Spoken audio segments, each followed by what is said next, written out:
dan siap beri salam. Assalamualaikum warahmatullahi wabarakatuh. Waalaikumsalam warahmatullahi wabarakatuh. Hayya nabda bikiratil basmalah wa du'aan wa tawasul. Bismillahirrahmanirrahim. Allahumma inna nas'aluka ilman nafi'an wa qalban khashi'an wa yaqinan shadiqan wa amalan mutaqabbalan bi rahmatika ya arhamar rahimin. Allah umruhu wasad wa bihaqqi Syekh Akbar Muhammad Daud Dahlan ila Rasulillah sallallahu alaihi wasallam. Al-Fatihah.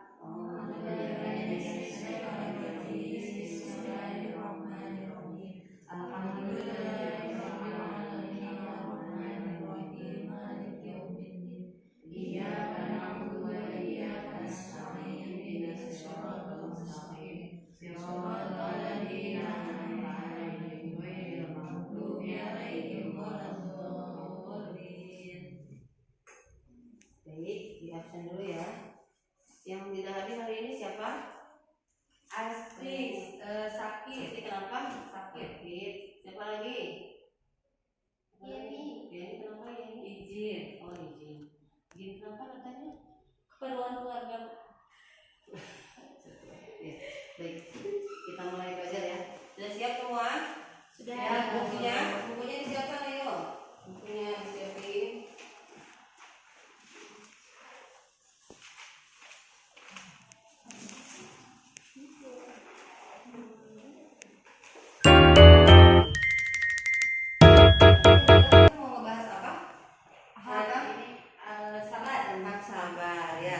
Sebelumnya kita belajar tentang apa?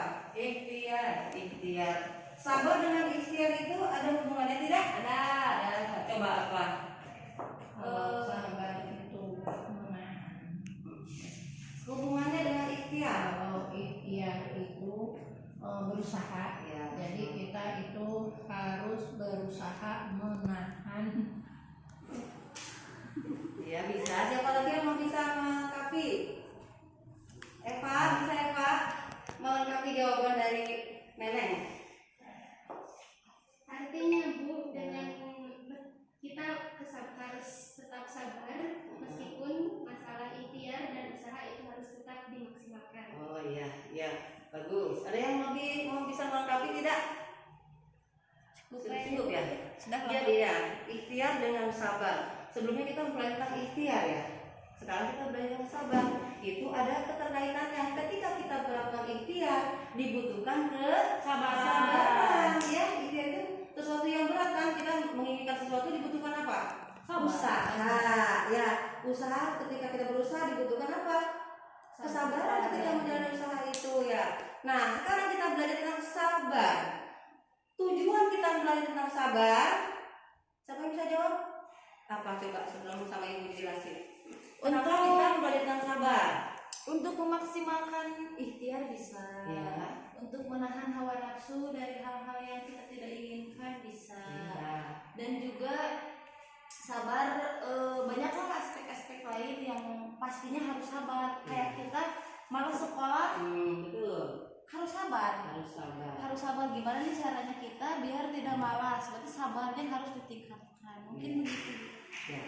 Jadi sabar itu sangat penting dan harus kita miliki. Makanya kita sekarang belajar tentang sabar supaya kita menjadi orang-orang yang memiliki sifat sabar. Karena dalam kehidupan ini banyak ujian, banyak cobaan. Dibutuhkan apa? Kesabaran. Nah, sekarang pengertian sabar itu apa?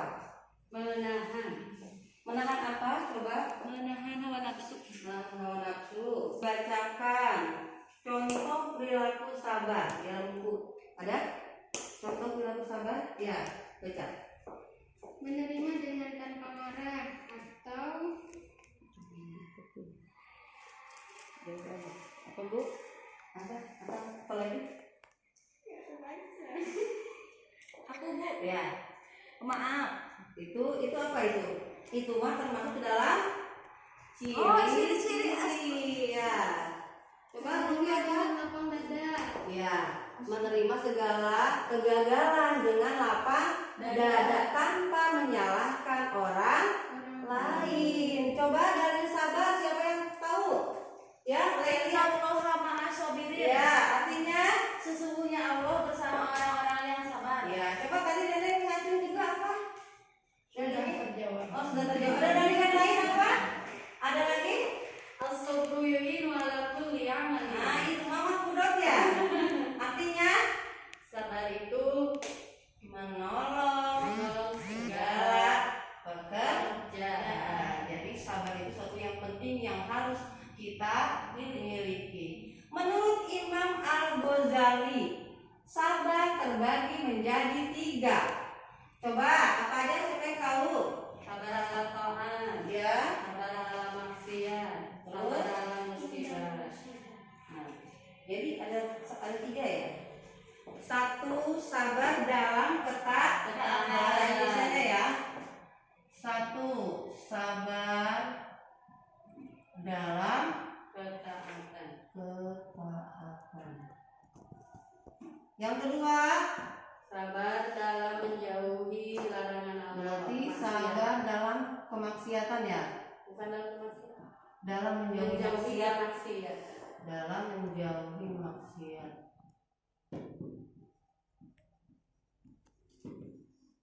Yang ketiga, Sabar dalam menghadapi musibah.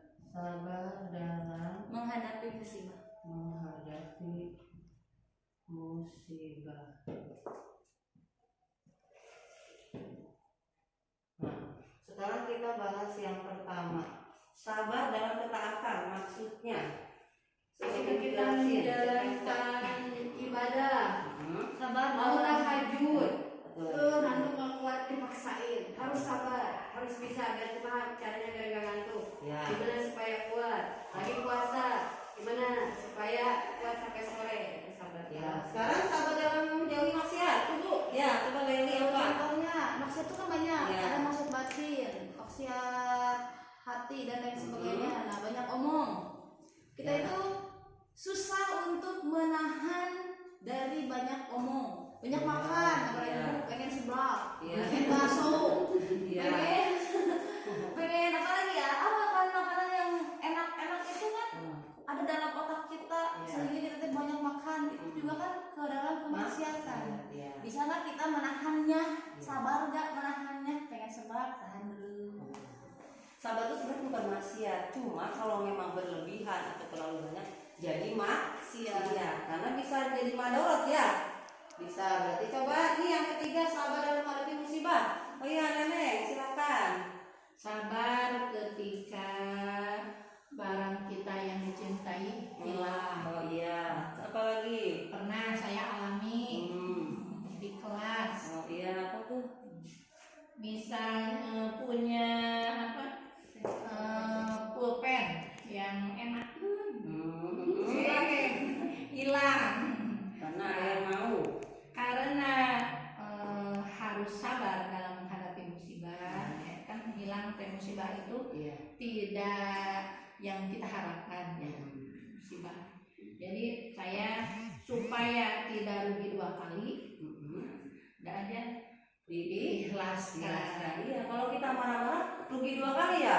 Barang hilang, Dosa dapat. karena kita berburuk sangka kepada orang lain, teman orang lain. Oh mungkin si Alu mungkin bisa jadi ya ruginya 2, benar ya, rugi 2 kali. Sayyidina Ali bin Abi Thalib pernah berkata, jadi ketika kita marah ya, marah itu dibutuhkan apa? Ketika marah harus apa supaya kita selamat? Sabar ya. Jadi ketika marah pun itu apa? Harus dibutuhkan kesabaran. Jadi bersabarlah ketika kamu marah, akan menyelamatkan kamu dari ribuan penyesalan. Coba ketika marah biasanya apa yang dilakukan? Misalkan Ngamuk, emosi, banting, Lempar barang, apalagi matanya merah. matanya merah. Nangis. Wah, ini ucapan yang Nah, ya mencaci maki, keluar kata-kata kotor itu ketika marah kan? Karena kemarahannya tidak kita kendalikan. Jadi mendingan anak minta beliin motor gak dibeliin, dibunuh orang tuanya. Itu karena apa? Tidak tertahan tertanam dalam dirinya sifat sabar. Ya, itu bahaya tidak? Makanya zaman sekarang dibutuhkan orang-orang yang memiliki sifat sabar. Nah, nyesel nggak kalau udah gitu? Benar berarti kata Sayyidina Ali ya, menahan sabar, diamlah sesaat ketika kamu marah akan menyelamatkan kamu dari ribuan penyesalan. Saudara nyesel nggak?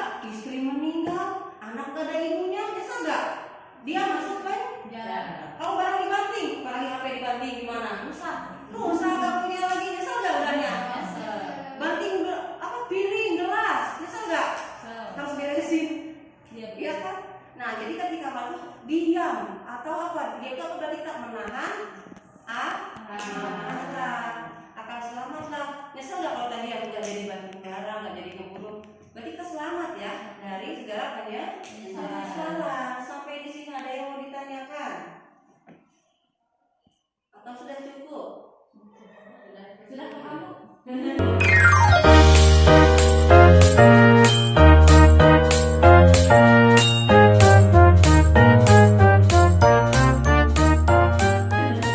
Sekarang Ibu akan menceritakan kisah sahabat Nabi yang memiliki sifat sabar.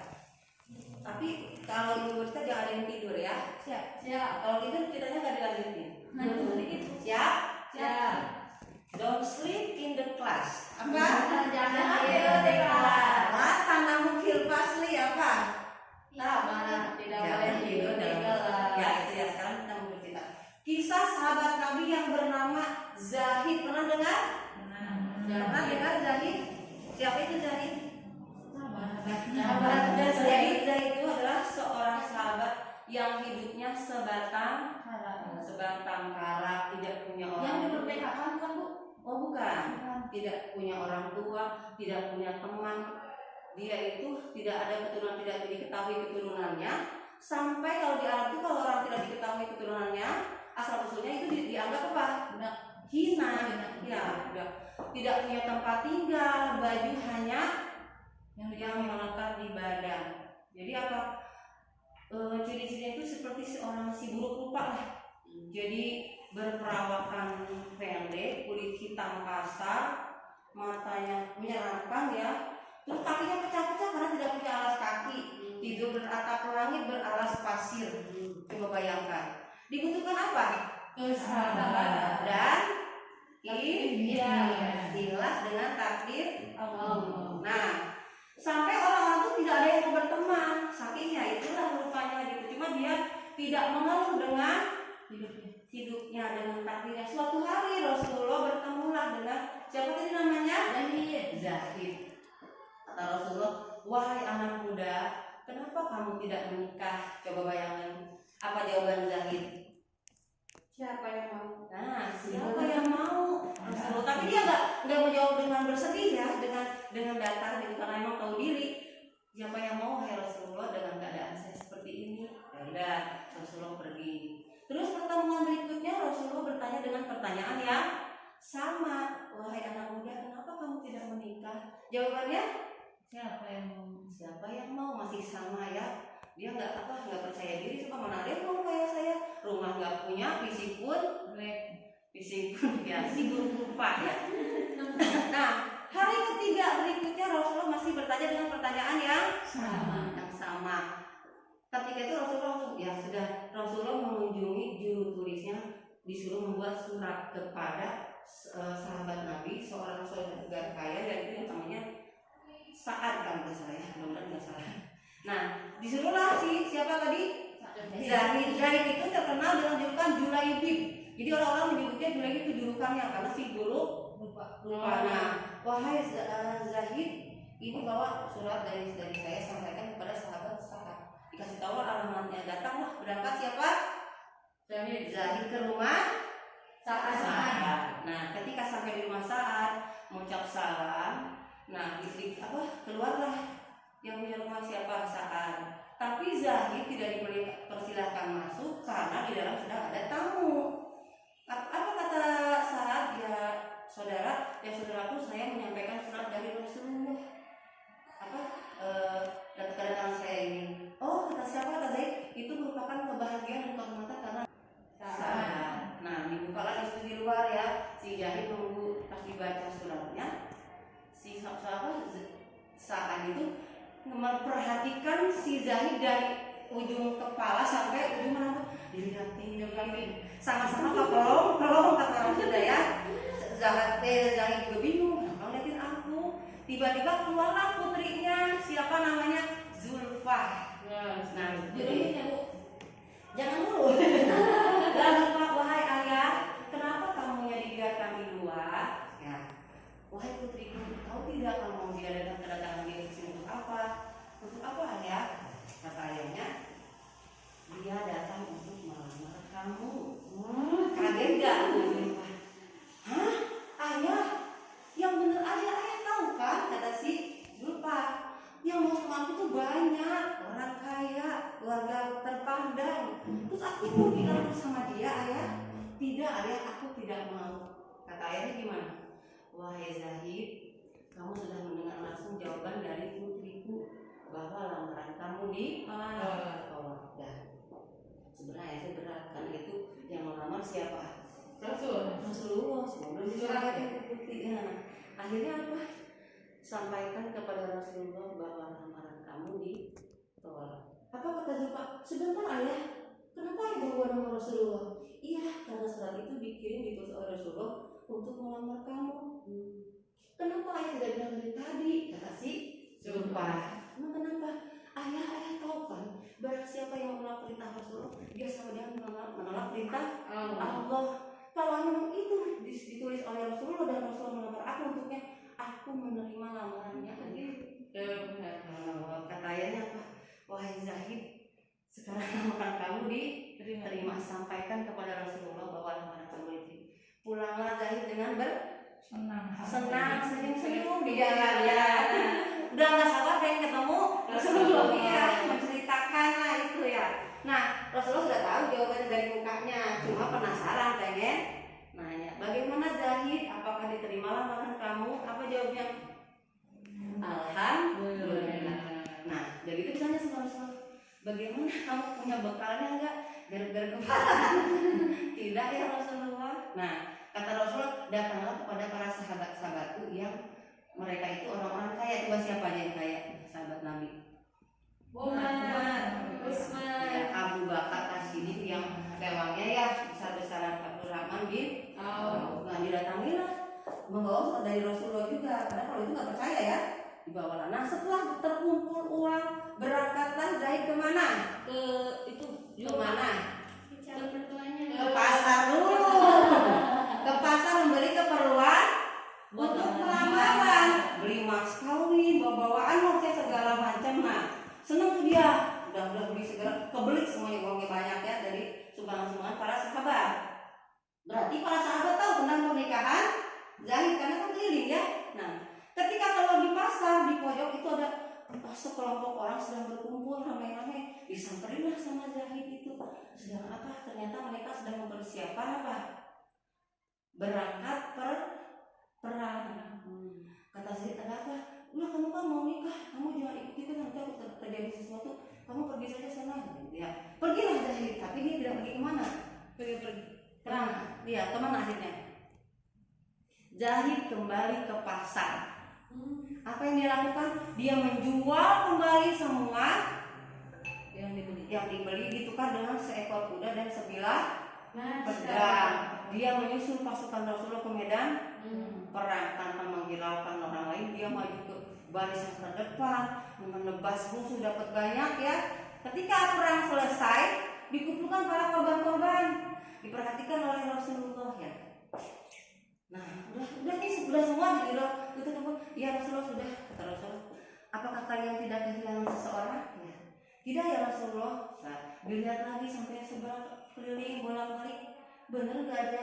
Benar-benar si Zahid itu tidak dianggap. Kata Rasulullah, tapi aku kehilangan Zahid. Oh iya si Junaidi kemana? Dicari akhirnya ya, cari. Nah, setelah jadi temukanlah ternyata si Zahid itu apa? Zahid. Nah, disampaikan kepada ya Rasulullah, kami menemukan Zahid, dia dalam keadaan syahid. Rasulullah berhenti sejenak diam. Nah, setelah itu Rasulullah menyampaikan kepada sahabat, wahai para sahabat, mau tahu kalian sedang apa Zahid sekarang? Tentu Rasul dan Allah yang lebih Apa kata Rasul? Sekarang aku melihat Zahid sedang dikurungi oleh bidadari surga. Ya itu ya, apa keikhlasan dalam menjalani perintah Allah tanpa memikirkan kebahagiaannya ya. Coba bayangin kesempatan dia itu mendapatkan wanita cantik, tapi dia lebih memilih panggilan Allah. Gitu. Lalu kata Rasulullah apa? Mengirim utusan disampaikanlah kepada calon istrinya kabar tentang calon suaminya. Datanglah utusan Rasulullah ke rumah Zulfah. Dikasih aku utusan Rasulullah menyampaikan bahwa calon suami kamu telah syahid di medan perang. Kagetlah Zulfah. Gimana kalau kita asik nggak jadi sama nikah? Nangis. Tapi tidak seperti itu. Nah Zulfah dia bilang apa? Innalillahi wa inna ilaihi raji'un. Dia tahu pahala seorang kayak itu apa? Berkata seperti ini Zulfah.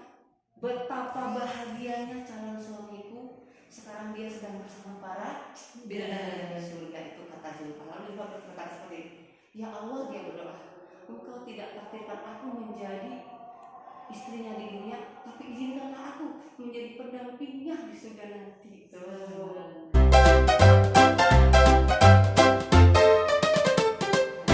Itu ya kisah sekelumit sahabat Nabi yang memiliki sifat sabar. Nah, coba apa lagi dari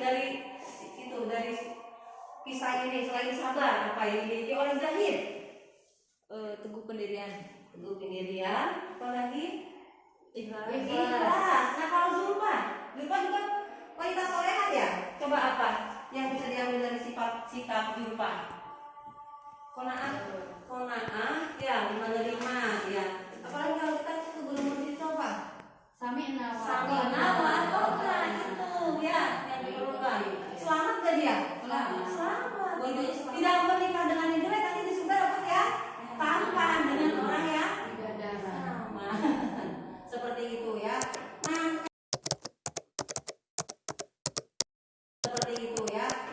sekarang Ustazah minta kalian ke depan satu-satu ya, memberi contoh ini.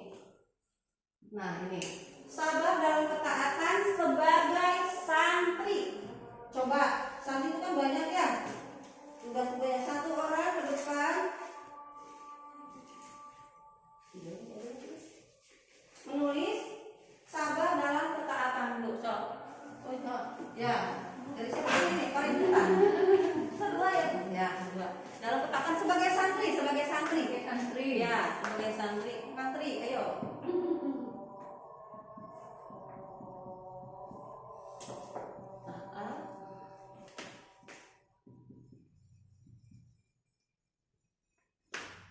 Peraturan di kodok. Ya, benar ya. Coba Leli lanjut. Masih dalam ketaatan. Yang maksiat ya? Yang mana ini? Leli yang mana? Oh, yang maksiat. Oh, ya boleh. Stop. Selanjutnya, Eva mau yang mana? Yang ini berarti ya? Ya, nanti Rocky boleh pilih yang mana aja.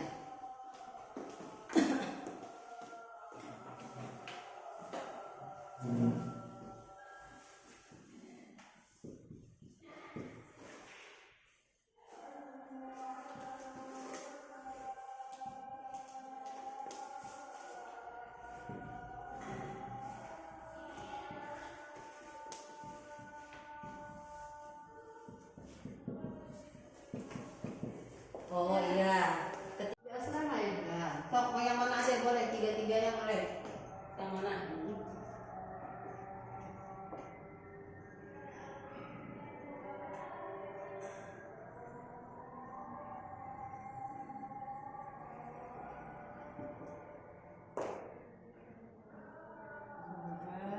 Ketika ingin membuka cadar. Nah, Sabar ketika 2 minggu nggak dikirimin uang jajan.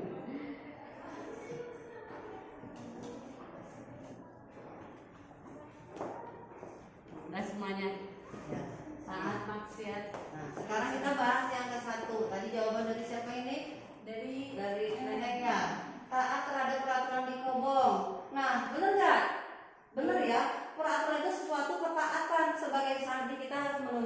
adalah peraturan yang ada di Hobong, di asrama. Ini membutuhkan apa? Kesabaran. Pengennya apa?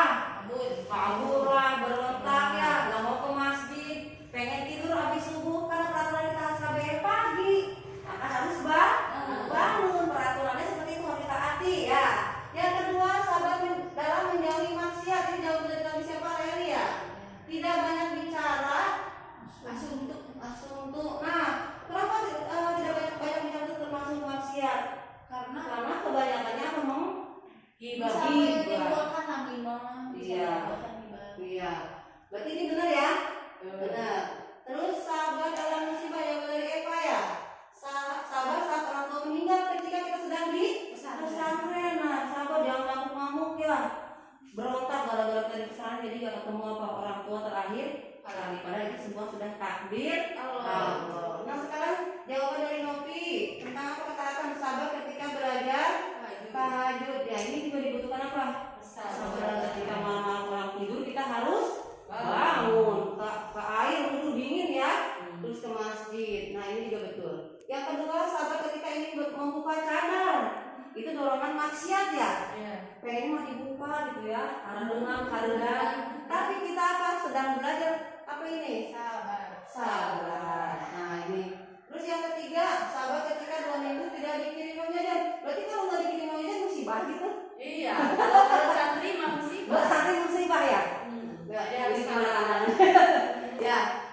Atau misalnya kalau musibah tuh ketika sendal kita digosok ya, atau makanan hilang ya, seperti itu ya. Sudah sekarang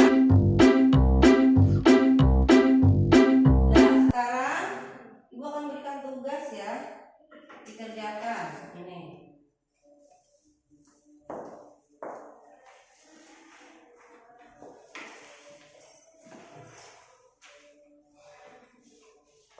Silakan kerjakan. Boleh.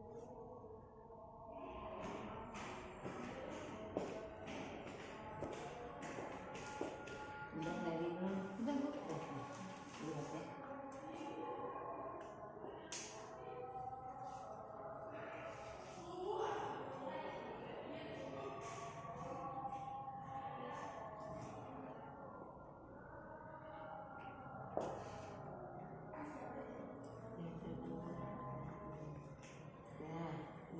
Jawabannya bagus ya, tapi ada yang jawabannya singkat, padat, tapi apa ya, mengena gitu ya. Coba nih Ibu suruh baca yang jawabnya. Ini jawabannya bagus, coba dibaca ya. Soalnya Mengapa kita harus memiliki sifat sabar? ya. Karena sifat sabar itu merupakan akhlak yang terpuji.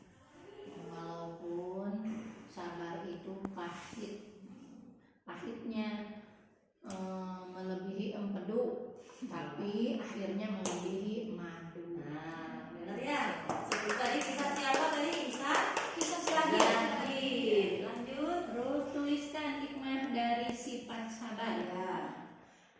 Dalil aja langsung ya. Innallaha ma'as-sabirin. Allah beserta orang yang sabar. Ya. Itu hikmahnya. Dan hikmah yang lainnya, orang yang sabar itu mudah memaafkan. Ya, Ya. betul. Terus tidak sombong. Iya. Terus tidak menyimpan dendam. Dan baik hati. Ya, baik hati dan tidak sombong, benar ya. Jadi banyak ya hikmah dari sifat sabar. Nah, dari pelajaran ini mulai sekarang kita harus belajar menjadi orang yang sabar. Ya, demikian anak-anak pelajaran kita hari ini. Mudah-mudahan kita semua dimampukan menjadi orang-orang yang sabar.